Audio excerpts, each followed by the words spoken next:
भाई जो गुरु वचन पे डट गए कट गए फंद। तंबाकू सेवन करना महापाप है। तंबाकू हुक्के के रूप में, जर्दे के रूप में, तानसेन के रूप में, यानी जितने भी नशीले पदार्थ हैं, बीड़ी में, सिगरेट में, हुक्के में, जर्दे में जो तंबाकू यूज होता है वो कितनी ज़्यादा खतरनाक है मनुष्य के लिए, स्त्री या पुरुष के लिए। परमात्मा ने तंबाकू को यानी नशे को भक्ति मार्ग में सबसे ज़्यादा बाधक बताया, सबसे ज़्यादा बाधक है। क्योंकि हमारा जो 10वां द्वार है, सुषमना द्वार, काललोक के हिसाब से तो 10वां द्वार है ब्रह्मरंध्र, लेकिन सतलोक के लिए जो 10वां द्वार है वो है सुषमना द्वार। ये जो हमारा नाक है जिसमें 2 छिद्र हैं लेफ्ट और राइट में, और जहां पर ये हड्डी शुरू होती है यहां पर एक बारीक सा बाल से भी कम पतला परमात्मा ने बताया एक सुराग है जो जन्म के बाद धीरे धीरे बंद हो जाता है, और वो सबसे ज्यादा बंद होता है धुआं से, धूम्रपान करने से, विषय विकार करने से, उनकी सूक्ष्म वासना से वो द्वार बंद हो जाता है। और वो द्वार खोलने का केवल धरती पर एक ही रास्ता है, सच्चे सतगुरु से उपदेश लेकर उसके सत भक्ति मंत्रों का जाप करना, शतनाम के सुमरण से, श्वास श्वास की टक्कर से वो सुराग फिर धीरे धीरे खुलना शुरू हो जाता, जिधर से हमारी आत्मा बाहर निकलेगी, ऊपर को जाएगी। तो ये जो धुआं है ये उसको अवरुद्ध कर देता है, उसको बंद कर देता है। ये सबसे ज्यादा घातक है। और नशा करने वालों की दुर्गति भी परमात्मा ने सबसे ज्यादा बताई, कैसे कैसे जन्म आगे उनको भोगने पड़ते हैं। तंबाकू सेवन करना महापाप है। संत गरीबदास जी ने भगत हरलाल जी से कहा कि आप जो भी दीक्षा लेता है तंबाकू का हुक्का, बीड़ी, सिगरेट, चिलम आदि में डालकर भी कभी सेवन नहीं करना और अन्य नशीली वस्तुओं का प्रयोग न करना। यानी परमात्मा के भक्ति नियम हर युग में एक जैसे ही होते हैं, समान होते हैं।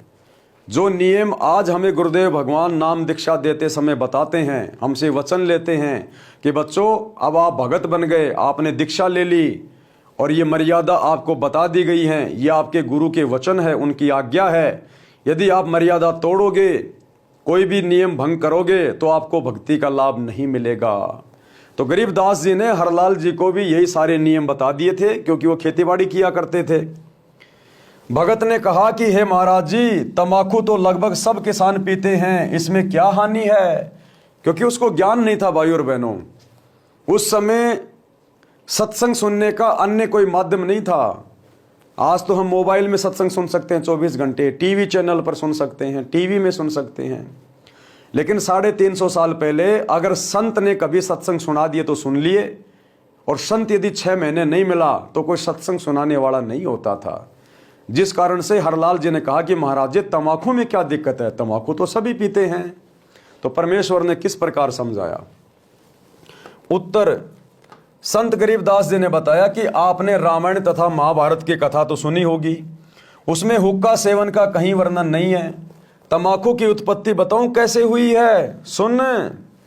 अब ये जितने भी हमारे हिंदू भाई हैं जो गाय को राष्ट्रीय पशु बनाने की मांग को लेकर आंदोलन करते रहते हैं, गाय हमारी माता है, गाय हमारी माता है, आए दिन हिंदू मुसलमानों के झगड़े होते रहते हैं गाय को लेकर। और जितने भी हिंदू हैं और जो व्यक्ति नशा करते हैं, तंबाकू पीते हैं, हुक्के के रूप में, बीड़ी सिगरेट के रूप में, पान मसाले या जर्दे के रूप में, जितने भी हिंदू भाई बहन तंबाकू सेवन करते हैं वो अपनी माँ का खून पी रहे हैं, अपनी माँ का खून। एक तरफ तो कहते हैं हम हिंदू हैं, गाय हमारी माता है, और रोज अपनी माता का खून पी रहे हैं, अपनी माता का। तंबाकू की उत्पत्ति गाय के खून से हुई है, गाय के खून से। अब ये बातें तुम्हें कौन बताए बिना परमात्मा के, बिना परमेश्वर के? इन नकली साधु संत महात्माओं के पास में ये ज्ञान नहीं है, ये तत्व ज्ञान नहीं है। वे तो तुम्हारे को चौराहे के ऊपर ठेकरी धरना, कोई जंतर मंतर करना, कोई टुंडर फुंडर करना, नारियल फोड़ दे वहां पर, उस पेड़ के धागा बांध के आ जा, कुंभ में डुबकी लगा के आ जा, जिस पानी को गधे भी नहीं पी सकते। ये तो केवल हमारे से कर्म कांड करवा कर हमारे कर्म फुड़वा सकते हैं, इससे ज्यादा इन लोगों के पास कुछ नहीं है। यदि सत्य ज्ञान चाहिए, भक्ति मार्ग का यथार्थ ज्ञान चाहिए, शास्त्र अनुकूल साधना चाहिए, तो केवल सतगुरु रामपाल जी के पास मिलेगी वर्तमान में, पूरे विश्व में और कहीं नहीं है। तो क्या बताया गुरुदेव ने तंबाकू की उत्पत्ति कैसे हुई। तंबाकू की उत्पत्ति कथा। एक ऋषि तथा एक राजा साडू थे। एक दिन राजा की रानी ने अपनी बहन ऋषि की पत्नी के पास संदेशा भेजा कि पूरा परिवार हमारे घर भोजन के लिए आए, मैं आपसे मिलना भी चाहती हूँ, बहुत याद आ रही है। अपनी बहन का संदेश ऋषि की पत्नी ने अपने पति से साझा किया तो ऋषि जी ने कहा कि साडू से दोस्ती अच्छी नहीं होती, तेरी बहन वैभव का जीवन जी रही है, राजा को धन तथा राज्य की शक्ति का अहंकार होता है, वे अपनी बेइज्जती करने को बुला रहे हैं, क्योंकि फिर हमें भी कहना पड़ेगा कि आप भी हमारे घर भोजन के लिए आना, हम उन जैसी भोजन व्यवस्था जंगल में नहीं कर पाएंगे। ये सब साडू जी का षड्यंत्र है। ऋषि ने अपनी पत्नी को सारी बातें अपनी आध्यात्मिक दृष्टि से देखकर पहले ही बता दी, लेकिन भैया त्रिया हट कौन सुने। आपके सामने अपने को महान तथा मुझे गरीब सिद्ध करना चाहता है, आप ये विचार त्याग दें, हमारे न जानने में हित है। परंतु ऋषि की पत्नी नहीं मानी। ऋषि तथा पत्नी व परिवार राजा का मेहमान बनकर चला गया। रानी ने बहुमूल्य आभूषण पहन रखे थे, बहुमूल्य वस्त्र पहने हुए थे। ऋषि की पत्नी के गले में राम नाम जपने वाली माला तथा सामान्य वस्त्र साध्वी वाले, जिसे देखकर दरबार के कर्मचारी अधिकारी मुस्कुरा रहे थे कि यह है राजा का साडू, कहाँ राजा भोज और कहाँ गंगू तेली। ये चर्चा ऋषि परिवार सुन रहा था। भोजन करने के बाद ऋषि की पत्नी ने भी कहा कि आप हमारे यहां भी इस दिन भोजन करने आइएगा। अब भाई और बहनों, ऋषि ने तो पहले सब कुछ अपनी पत्नी को बता दिया था, लेकिन वो नहीं मानी। अब ऋषि ने सोचा भाई परिवार में व्यर्थ का झगड़ा होगा, चलो बच्चों को लेकर चल पड़ते हैं। सबसे पहली बात तो ये कि वर्तमान समय भक्ति युग है, और वर्तमान समय में यदि उपदेश लेने के बाद यदि परिवार में कोई सदस्य ऐसी गलती करता है तो भाई ये उसकी मूर्खता है, उसकी मर्यादा टूटती है। यदि आपकी पत्नी या आपका पति उपदेश लेने के बाद यह उपदेशी नहीं है, और यदि उपदेशी के सामने इस प्रकार की जिद करता है जो हमारे भक्ति नियमों के अनुसार नहीं है, हमारे फायदे में नहीं है, तो भाई आप लोगों ने उसका विरोध करना पड़ेगा। आपने उसकी यश में यश नहीं करना। वो दो चार गाली निकाल लेगा, एक चार थप्पड़ मार लेगी, इससे ज्यादा कुछ नहीं हो सकता। लेकिन हमने मर्यादा तोड़ने से बचना है। हमने ऐसे नहीं जोड़ा उठा के उसके साथ में चल देना है, क्योंकि ये भक्ति युग है। हमारा पिता पिछले 10 वर्षों से जेल में बैठकर संघर्ष करके हमें सिखा रहा है कि भक्ति और मर्यादाओं के लिए जिस कदर मैं संघर्ष कर रहा हूं, तो जेल में बैठकर मैं तुम्हें प्रेरणा दे रहा हूं।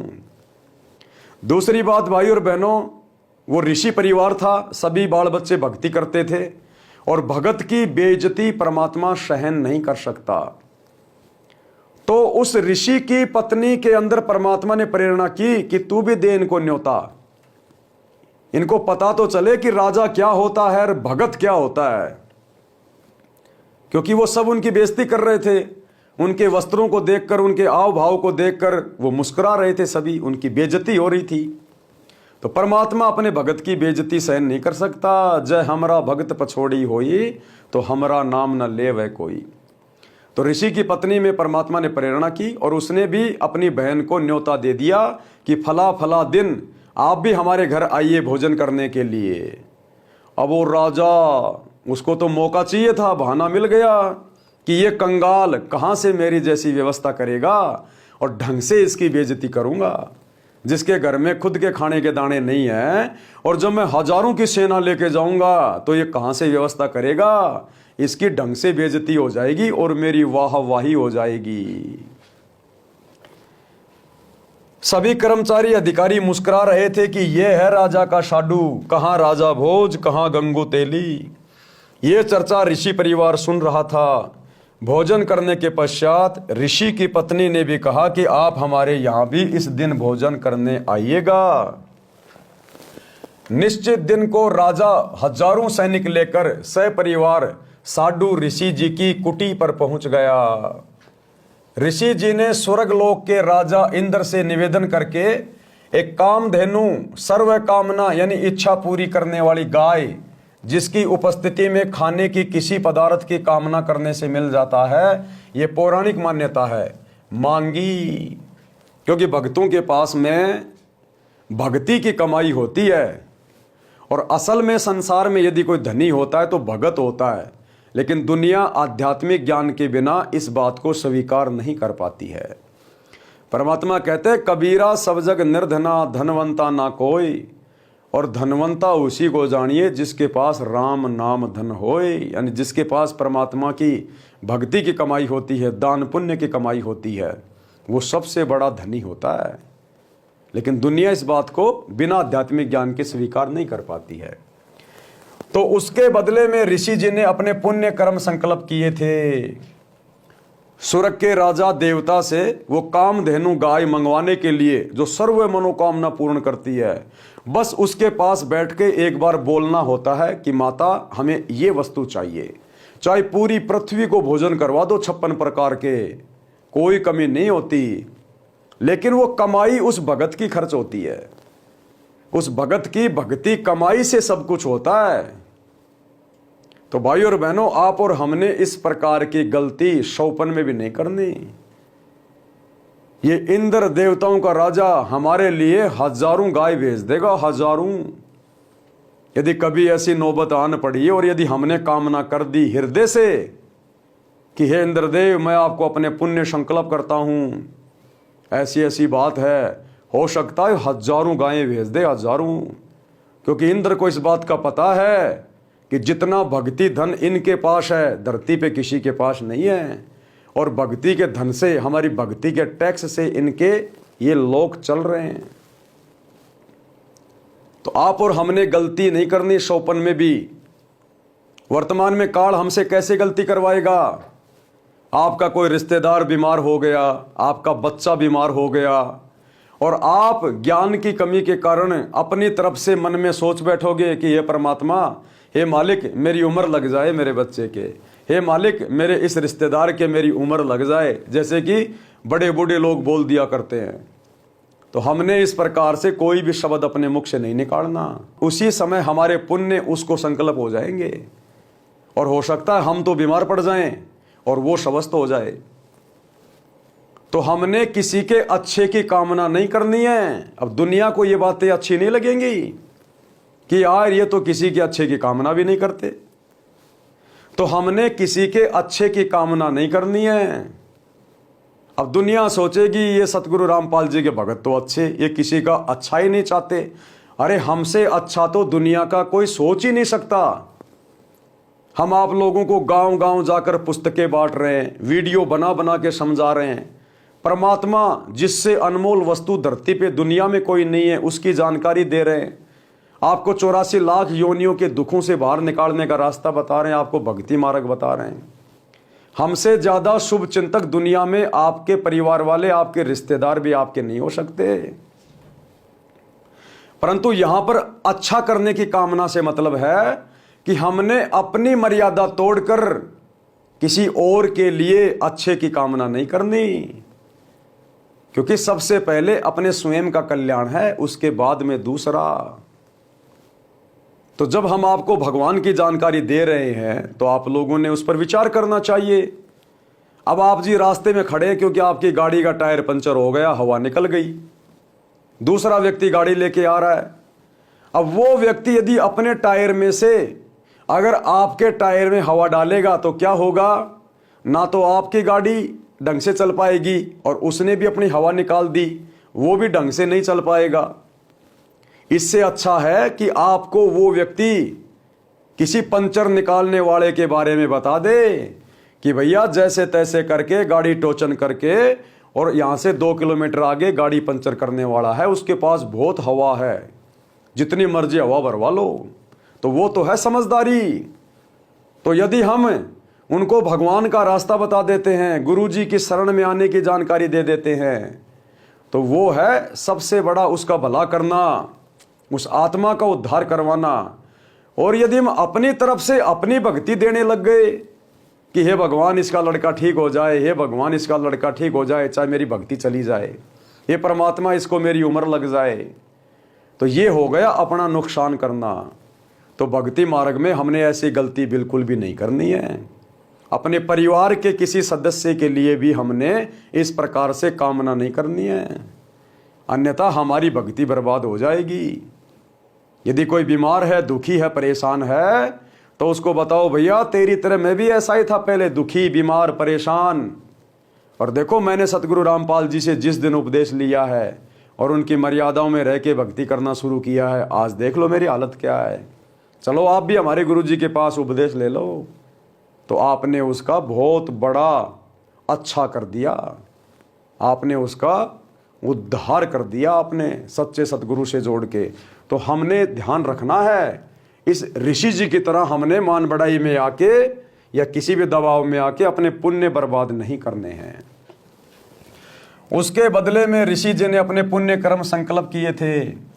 इंद्रदेव ने एक कामधेनु तथा एक लंबा चौड़ा टेंट भेजा और कुछ सेवादार भी भेजे। टेंट के अंदर गाय को छोड़ दिया। ऋषि परिवार ने गौ माता की आरती उतारी, अपनी मनोकामना बताई। उसी समय 56 प्रकार के भोग चांदी की परातों, टोकनियों, कड़ाहों में स्वर्ग से आए और टेंट में रखे जाने लगे। लड्डू, जलेबी, कचौड़ी, दही बड़े, हलवा, खीर, दाल, रोटी, मांडे तथा पूरी, बूंदी, बर्फी, रसगुल्ले आदि आदि से आधा एकड़ का टेंट भर गया। ऋषि जी ने राजा से कहा कि भोजन जीमो। राजा ने बेइज्जती करने के लिए कहा कि मेरी सेना भी साथ में भोजन खाएगी, घोड़ों को भी चारा खिलाना है। ऋषि जी ने कहा कि प्रभु कृपा से सब व्यवस्था हो जाएगी, पहले आप तथा सेना भोजन करें। राजा उठकर भोजन करने वाले स्थान पर गया, वहां भी सुंदर कपड़े बिछे थे। राजा देखकर आश्चर्यचकित रह गया। फिर चांदी की थालियों में भिन्न भिन्न प्रकार के भोजन ला लाकर सेवादार रखने लगे। अन्नदेव की स्तुति करके ऋषि जी ने भोजन करने की प्रार्थना की। अन्नदेव की स्तुति करके ऋषि जी ने सबसे पहले अन्नदेव की आरती करी, और उस ऋषि ने अन्नदेव की आरती उस प्रकार से नहीं करी जो वास्तविक विधि आज गुरु जी ने हमें दी है। तो गुरुदेव हमें समझा रहे हैं, क्योंकि अभी भी गुरुदेव की संगत में काफी संख्या में भगत भाई बहन ऐसे हैं जिनको काफी लंबा समय हो गया है भक्ति करते करते, जिनको शतनाम और शारनाम भी मिल गया है। उसके बावजूद भी वो भाई बहन भोजन खाने से पहले अन्नदेव की छोटी आरती और भोजन खाने के बाद अन्नदेव की बड़ी आरती नहीं करते हैं। तो हम परमात्मा के दोषी बन रहे हैं, हम उनकी आज्ञा का उल्लंघन कर रहे हैं। अरे ये तो आम समाज में आज से 20-25 साल पहले हम देखा करते थे, जब छोटे छोटे थे। हमारे दादाजी, हमारे पिताजी, अन्य व्यक्ति जो कोई रिश्तेदार होते थे, जब वो खाना खाना शुरू करते थे तो वो भी रोटी का एक टुकड़ा सब्जी में लगाकर साइड में रख दिया करते थे और हाथ जोड़ के जो मर्जी कुछ भी बोलते थे, भगवान से अरदास करते थे, और खाना खाने के बाद लास्ट में फिर उस टुकड़े को खाया करते थे और भगवान का हाथ जोड़ के धन्यवाद करते थे। आज तो हमें सत भक्ति प्राप्त है, आज तो हमें वो वास्तविक आरतियां प्राप्त हैं। तो भाई बहनों को शिक्षा दे रहे परमात्मा कि आप लोगों ने अन्नदेव की आरती किए बिना खाना खाने से पहले और खाना खाने के बाद अवश्य करनी है। और इससे भी ऊपर साथ संगति से जुड़े हुए भाई बहन, जब हमें यह पता चल जाता है कि गुरु रूप में धरती पे कबीर परमात्मा स्वयं ही लीला करने आते हैं, उनके अलावा ये सतज्ञान, ये सतभक्ति मंत्र, ये सृष्टि का वास्तविक ज्ञान, तत्व ज्ञान कोई जीव नहीं बता सकता। तो फिर गीता अध्याय 3 श्लोक 13 के अनुसार जिसमें लिखा है कि पूर्ण परमात्मा को भोग लगाए बिना जो लोग अन्न पकाते हैं, खाना खाते हैं, वो तो समझो पाप खा रहे हैं, पाप। तो धरती पे तो किसी को नहीं पता इस बात का कि पूर्ण परमात्मा कौन है, लेकिन हम सत्सेवक भाई बहनों को पता चल गया। आज हम सभी सत्सेवक भाई बहन अपने गुरुदेव को अपना इष्ट मानकर, पूर्ण परमेश्वर मानकर, घर घर में हमने बेड लगा लिए, गुरुदेव का आसन लगा लिया। तीनों समय गुरुदेव को भंडारे का भोग लगता है, हलवे राम का भोग लगता है, और भोग की आरती के साथ भोग लगाया जाता है, अन्न देव की आरती के साथ नहीं। अन्न देव की आरती के साथ तो हम वैसे ही खाना खाते हैं।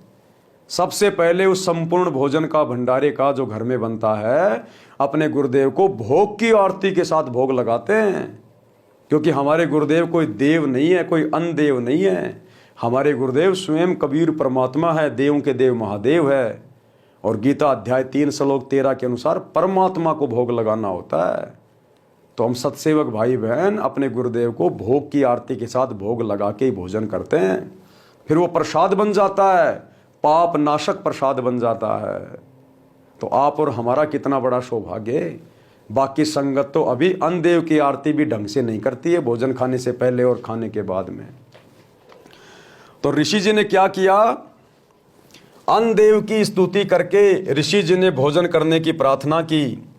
राजा ने देखा कि इसके सामने तो मेरा भोजन भंडारा कुछ भी नहीं था।